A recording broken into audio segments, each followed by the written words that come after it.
ഒരു കാറ്റ് കൊടുങ്കാറ്റാകുമെന്നും ആ കൊടുങ്കാറ്റ് വലിയ ചുഴലിക്കാറ്റാകുമെന്നും കേട്ടിട്ടുണ്ട്.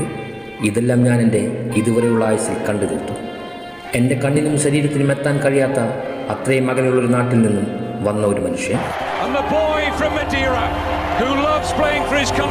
ഇഷ്ടപ്പെട്ട ആഹാരം പോലും വാങ്ങിച്ച് കഴിക്കുവാൻ പണമില്ലാതെ നടന്നവൻ പിന്നീട് ഈ ലോകത്തിലെ തന്നെ വെച്ച് ഏറ്റവും വലിയ ബ്രാൻഡായി മാറുന്നു. നിലയ്ക്കാൻ പോകുമായിരുന്ന ഹൃദയത്തെ പോലും അതിജീവിച്ച് തുടങ്ങിയ യാത്ര പിന്നീട് തന്നെ എതിർത്തു നിന്നവരുടെ ഹൃദയമിടിപ്പിന് വരെ നിയന്ത്രിച്ചുകൊണ്ടേയിരുന്നു. തോൽക്കാൻ പോകുമ്പോഴെല്ലാം ലോകത്തിലെ തകർന്ന മനസ്സുകൾ അവനിലേക്ക് നോക്കിക്കൊണ്ടേയിരുന്നു. അവൻ്റെ പ്രവൃത്തിയും വാക്കുകളും സദാസമയം ധൈര്യം പകർന്നുകൊണ്ടേയിരുന്നു.